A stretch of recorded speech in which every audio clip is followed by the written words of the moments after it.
E após o Conselho Nacional Eleitoral aparelhado por Maduro, aparelhado no sentido político, de instrumentalizado, apontar a vitória do ditador, o candidato de oposição Edmundo Gonçalves afirmou que todas as regras foram violadas. Maria Corina Machado afirmou que o chavismo foi derrotado política, moral e espiritualmente, além de com votos. Vamos assistir a esses dois discursos.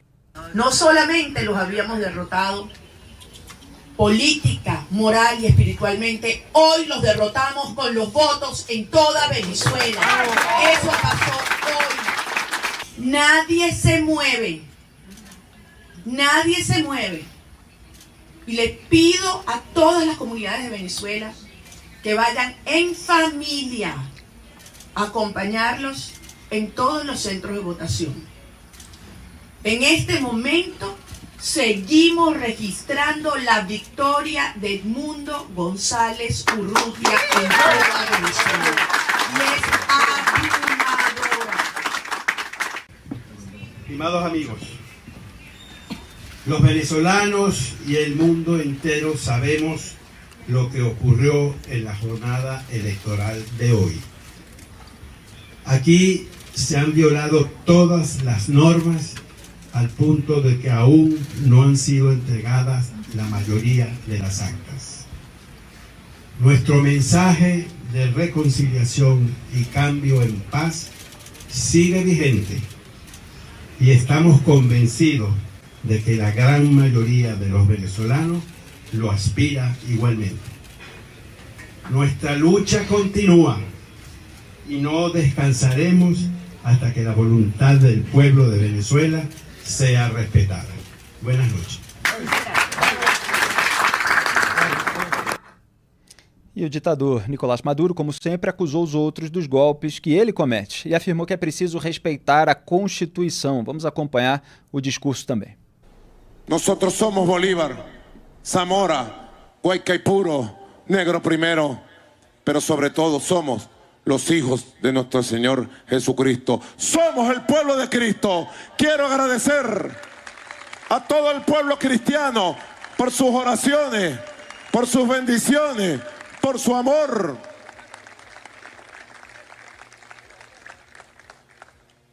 Y hay que respetar esta Constitución. Hay que respetar el árbitro. Y que nadie pretenda manchar esta jornada bella que ha tenido el pueblo de Venezuela.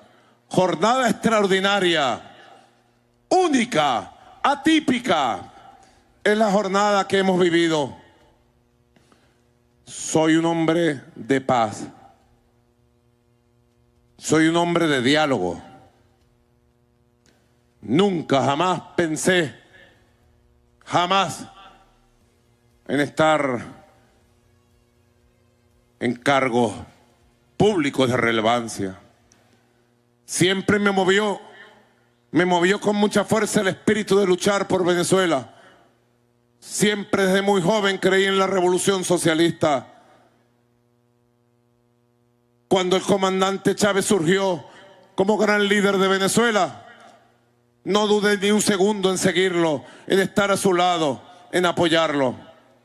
Mi única aspiración en la vida siempre fue ser soldado de Hugo Chávez, donde él me colocara, en la trinchera, en el campo de batalla que él me colocara.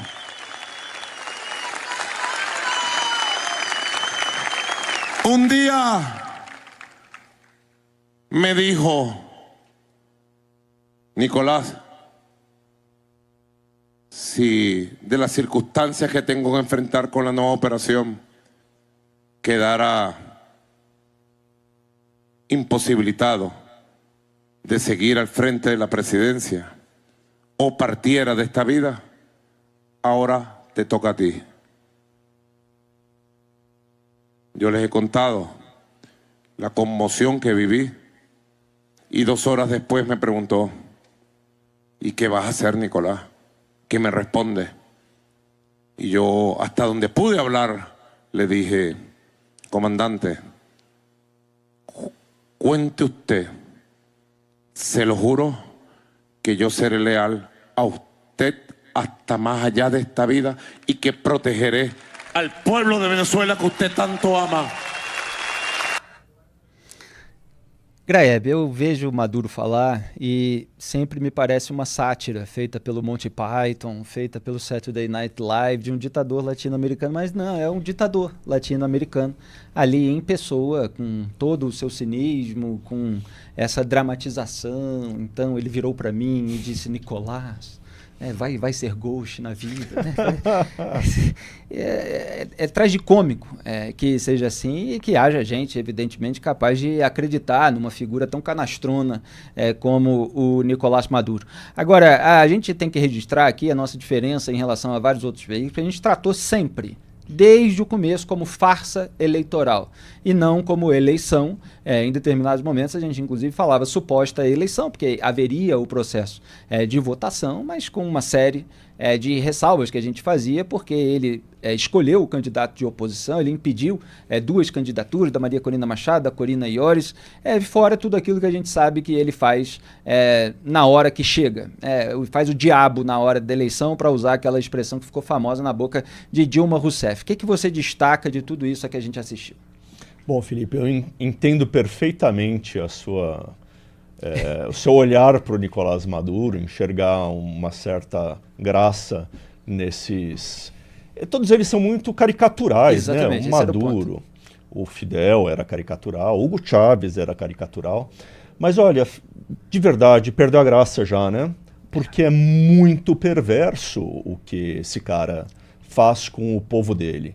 Lembrar, o Nicolás Maduro, ele é acusado, único governante latino-americano a ser acusado de crimes contra a humanidade pelo Tribunal Penal Internacional, e conseguiu expulsar 25% da população da Venezuela de lá de dentro, por fome e por violações de direitos humanos.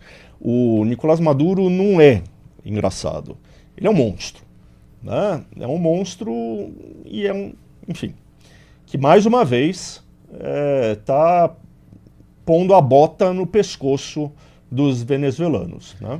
E posso fazer um complemento? Claro. Já foi acusado de vínculos com o narcotráfico. Opa, né? Tem isso também, o né? cartel dos sóis, que tem ali também o Diosdado Cabello, que é o número 2 do chavismo.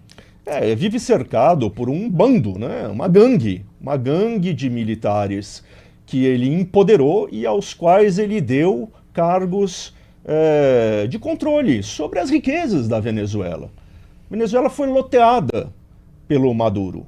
Então é um regime que tem um círculo restrito de gente que se tornou muito rica e que é muito corrupta, né? Então, assim, realmente, eu entendo, como eu disse, eu entendo perfeitamente o que tem de caricatural neles, mas olha, passou a graça. Não tem graça justamente porque Não, é real, eu sei, justamente exato. porque tem efeitos, consequências na realidade. Que aquilo é muito caricatural.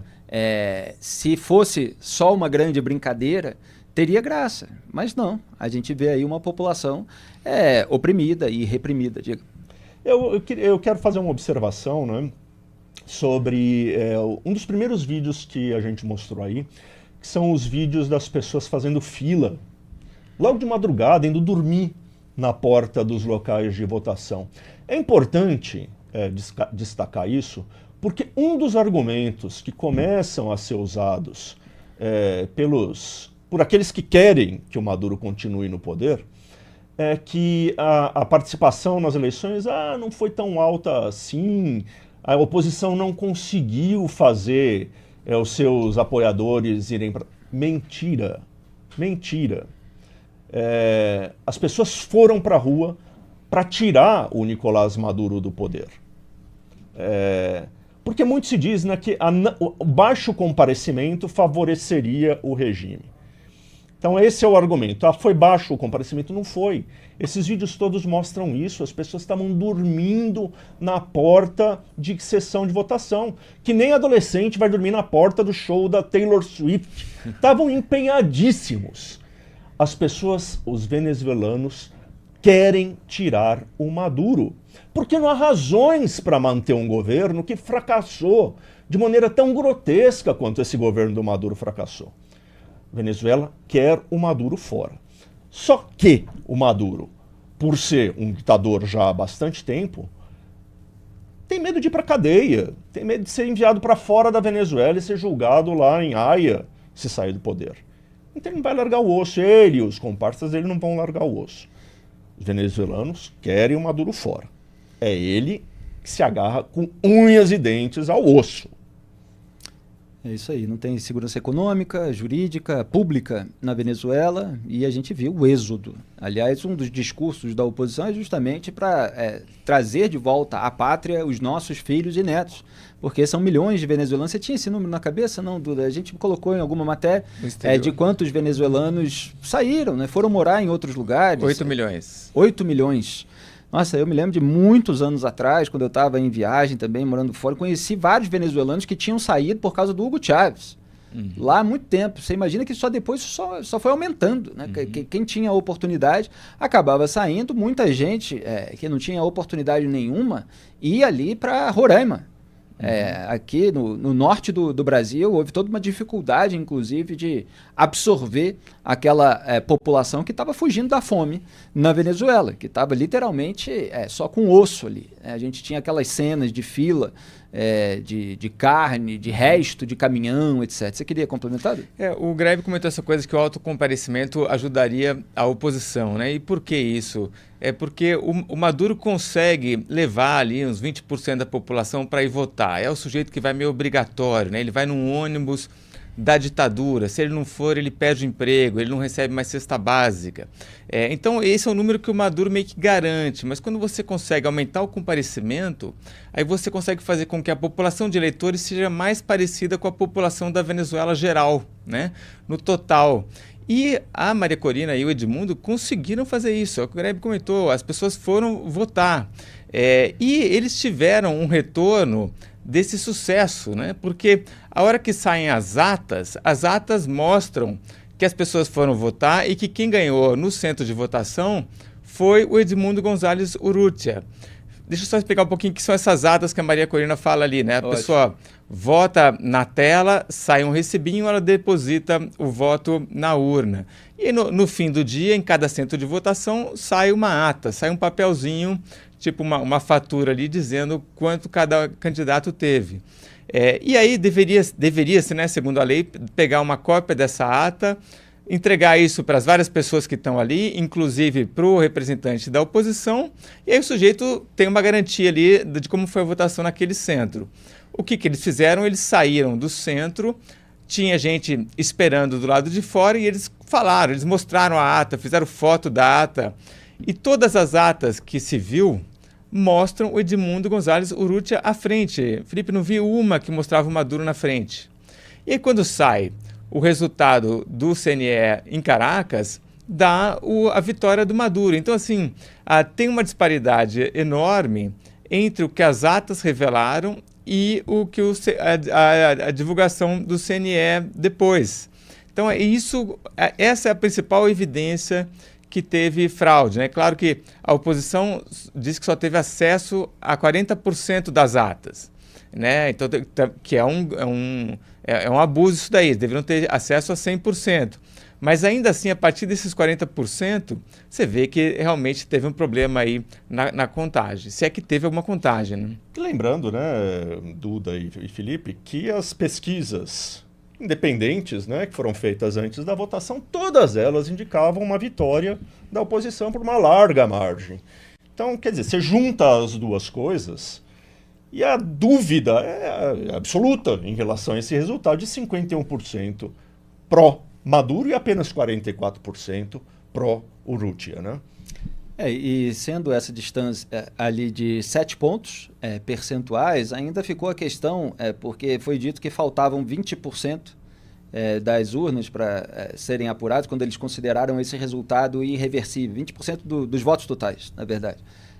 Então, quer dizer, ainda não seria irreversível se a gente considerasse verdadeiro esse número.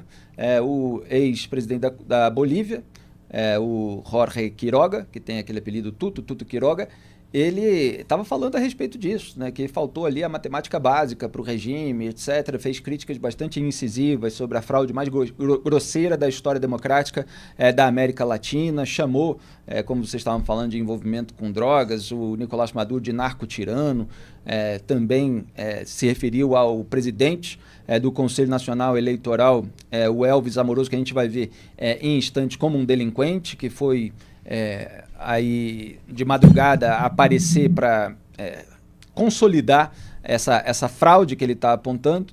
Então há uma série de problemas aí com essa suposta eleição que ainda vai render muito pano para manga. E vamos acompanhar um pouquinho da repercussão.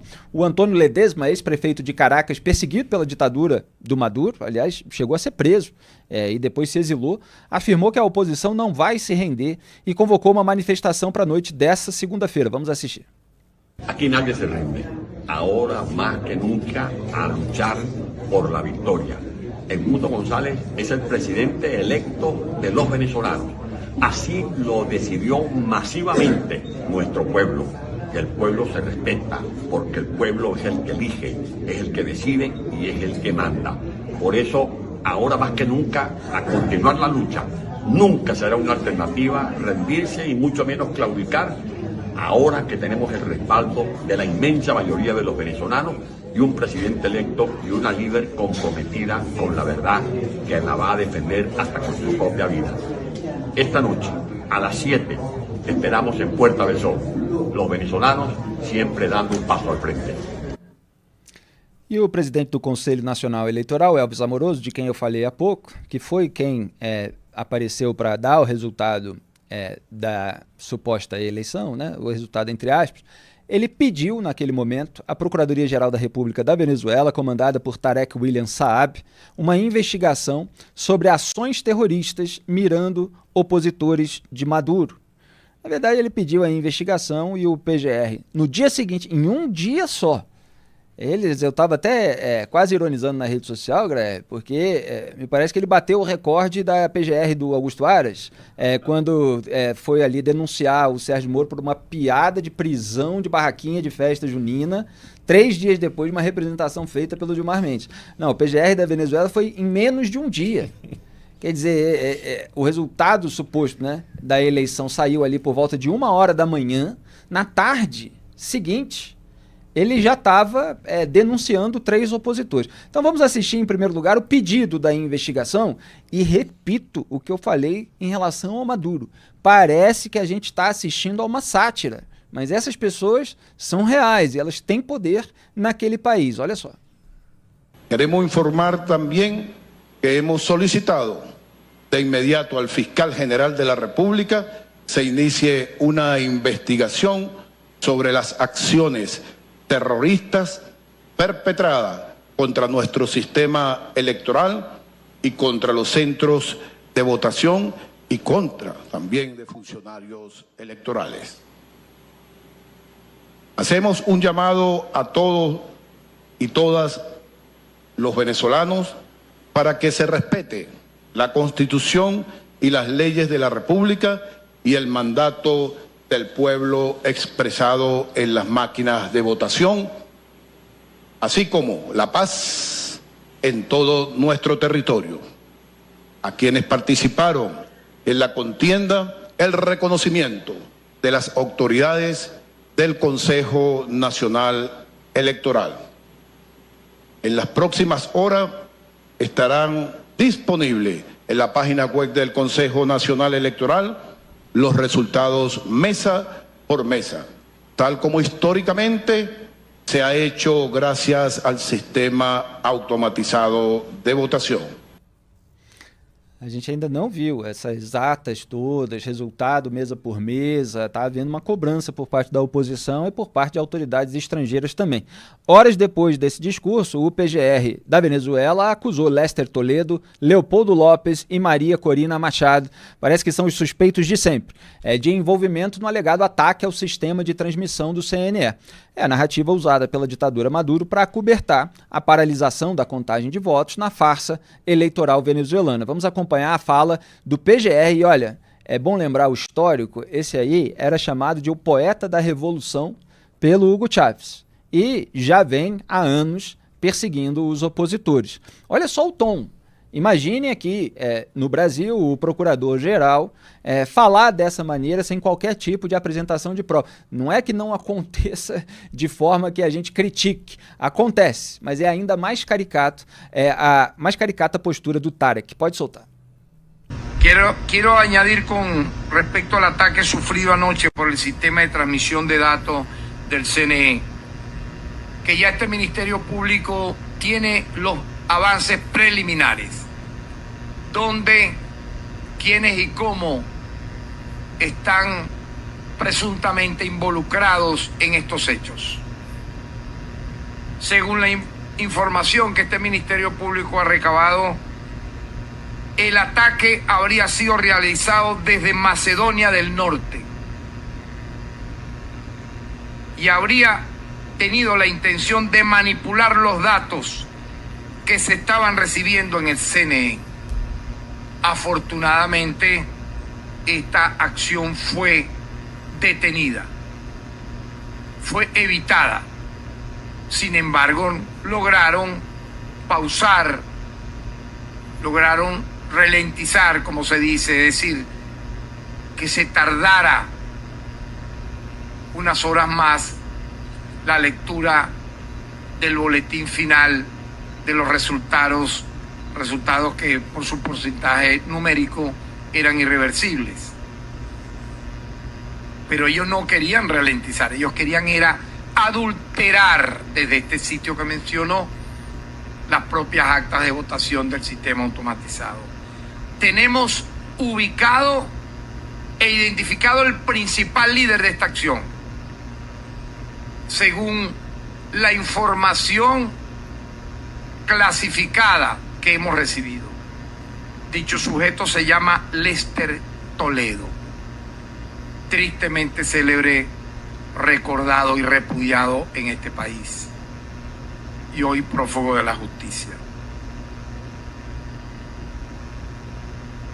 Junto a él aparecen como involucrados otro prófugo de la justicia que lanzó los peores dicterios necrofílicos del inframundo para decir que no iba a haber elecciones el 28 de julio. ¿Por qué? ¿Por qué lo decía?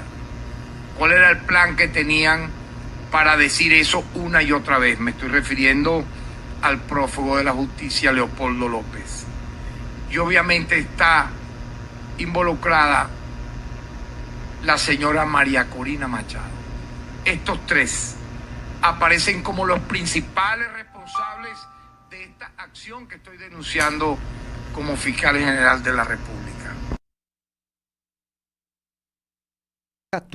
Não há elemento algum. Ele passou aí esse tempão para dizer, não, detectamos que veio da Macedônia do Norte e que os culpados são esse célebre, repudiado no país, aí dá um comentário, né, político, esse outro foragido da justiça, que dá aí umas declarações necrofílicas, etc. E, obviamente, a suspeita de sempre, a principal opositora, Maria Corina Machado. Não tem prova, não tem apresentação técnica, nada. Você assiste, você pensa como pode um país chegar a essa circunstância em que pessoas tão desqualificadas do ponto de vista técnico, moral, a serviço do autoritarismo, ocupem esses lugares de poder. Eu fiz um resuminho no X, eu pedi para a produção separar, pode colocar aí na tela, que é o método Maduro de fraude. Agora que vocês viram todos esses vídeos, fica mais fácil de entender.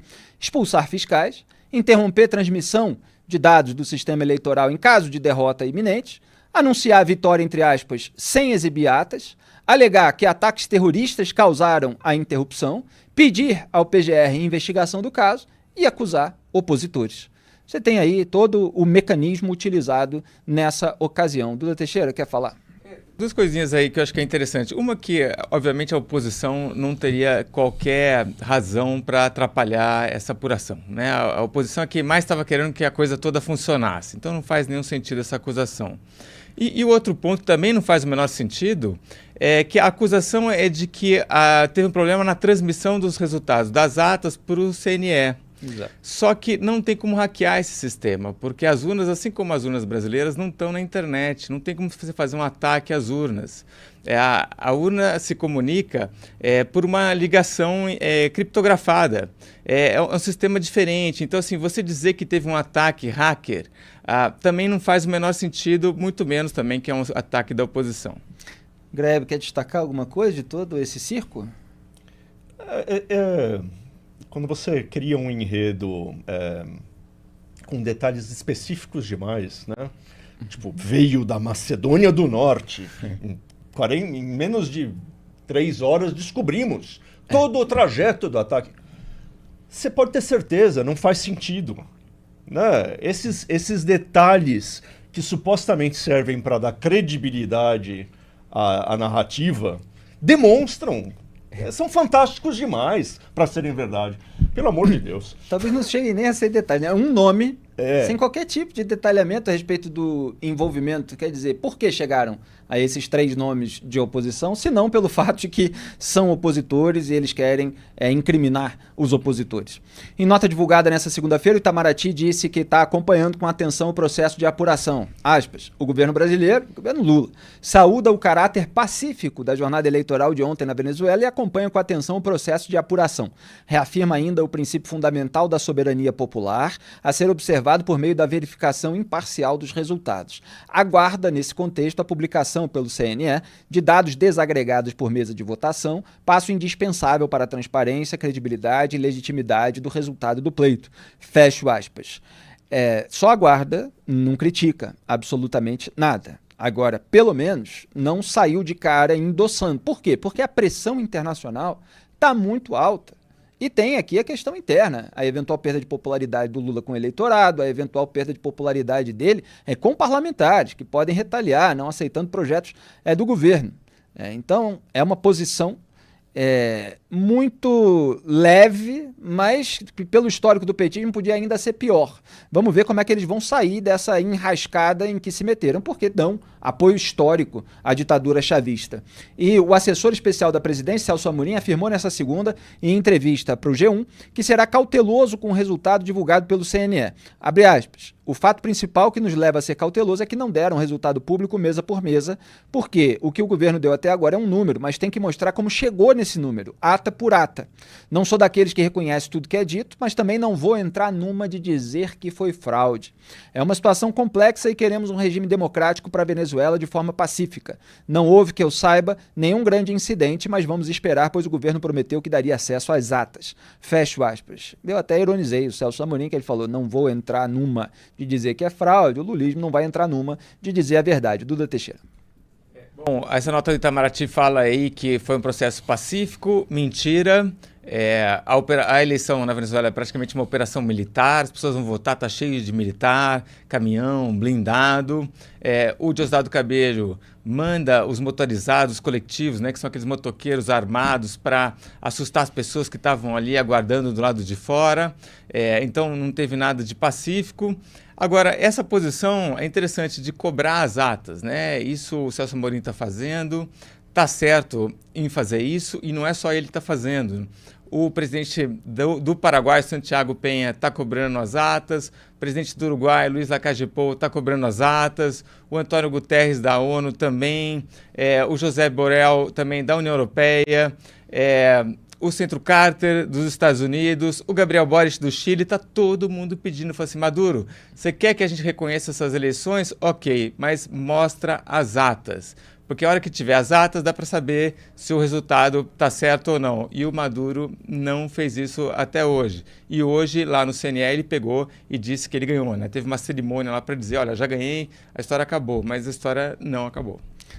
Pois alguns citados pelo Lula, pelo Duda, são à esquerda, né? É como o Gabriel Boric, a gente já explicou em matéria da Cruzoé, assinada pelo Duda, algumas diferenças históricas desse esquerdismo dele em relação ao esquerdismo do PT. Aqui no Brasil, a Tabata criticou a fraude eleitoral na Venezuela, também está no campo da esquerda, e o Eduardo Jorge, historicamente ligado aí ao PV, chegou a falar que nesse momento a gente vai ver quem é que da esquerda tem convicções democráticas e quem não tem. Foram as únicas manifestações ali que eu vi mais críticas, mais incisivas, né? A gente repudia esse corporativismo tribal que coloca um alinhamento ideológico ou de aliança política acima da decência, acima da preocupação com a democracia, e esse pessoal que diz defender a democracia, nesse momento, precisaria ser mais crítico. O Antony Blinken, secretário de Estado americano, questionou a legitimidade dessas supostas eleições venezuelanas. Vamos acompanhar o que ele disse também. I want to speak quickly to the elections that just took place in Venezuela. We applaud the Venezuelan people for their participation in the July 28th presidential election. We commend their courage and commitment to democracy in the face of repression and in the face of adversity. We've seen the announcement just a short while ago by the Venezuelan Electoral Commission. We have serious concerns that the result announced does not reflect the will or the votes of the Venezuelan people. It's critical that every vote be counted fairly and transparently, that election officials immediately share information with the opposition and independent observers without delay, and that the electoral authorities publish the detailed tabulation of votes. The international community is watching this very closely and will respond accordingly. Duda, tá aí. A comunidade internacional está acompanhando de perto e vai reagir de acordo. Quer dizer, ele não chega a tomar uma atitude como o presidente da Argentina, Javier Milei, que sai acusando, lacrando também em rede social, mas o recado americano está ali, está dado. Manifesta preocupação e fala, olha, vamos agir de acordo, né, se as coisas não estiverem sendo feitas da maneira correta. Felipe, vamos lembrar 2018, quando tem a outra eleição do Maduro também e várias evidências de fraude, e a gente tem 50 países que não reconhecem. E que depois, no começo de 2019, tem aquele evento do Juan Guaidó, que se proclama, né, ele é proclamado presidente interino da Venezuela. Então a gente está agora no momento de deslegitimação do governo do Maduro e por causa disso temos vários protestos acontecendo agora na Venezuela. Panelaço, gente derrubando estátua e as forças policiais e militares sendo colocadas para reprimir as pessoas. Vão torcer para que não tenha de novo uma crise como já tivemos.